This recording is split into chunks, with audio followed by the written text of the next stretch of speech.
In a remote corner of our earth stands the little kingdom of Siam, one of the last of the world's absolute monarchies, where 10 million people live their lives in partial seclusion from the outside world.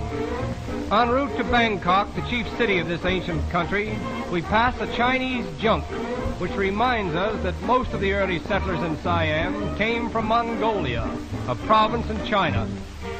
After sailing up the Gulf of Siam, we arrive at a little peninsular port where a train is waiting to take us to Bangkok, about 35 miles inland.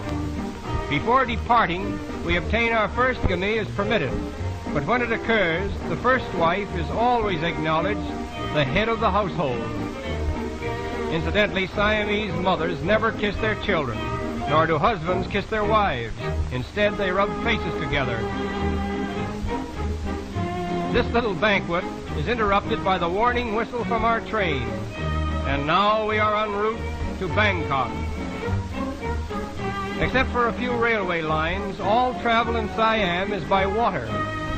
The level of the land is so low, and the soil is so soft. Experiences of the courageous engineers who conquered this tropical jungle with the first railway in Siam.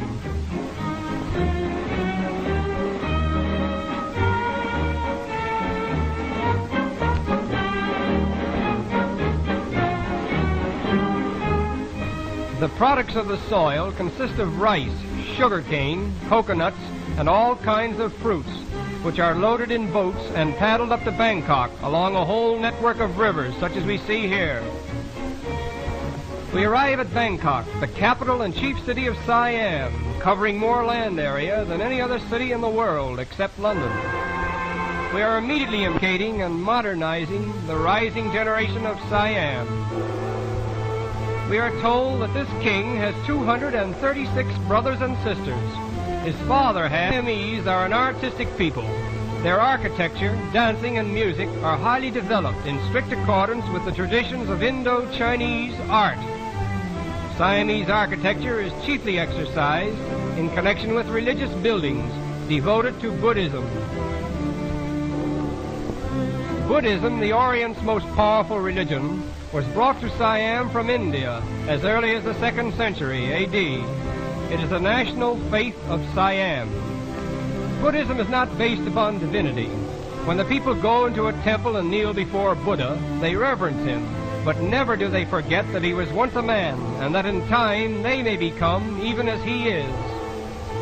The women of Siam appear to be the most constant followers of this religion.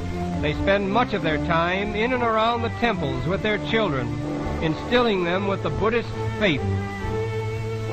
This is the temple of the Emerald Buddha, so called because of an emerald image of the great Buddha, which is lodged beneath one of its pointed domes. Our tour of the temples is interrupted by a visit to the famous Pasteur Institute, where venom is extracted from the most famous houses of worship in the country. Religion influences the life of the Siamese at every turn. He is always under the direct tutelage of the yellow-robed priest. In fact, every Siamese, including the king himself, must spend a period of his life in some one of the 10,000 monasteries of the land. In Bangkok alone, there are at least 500 temples dedicated to Buddhism.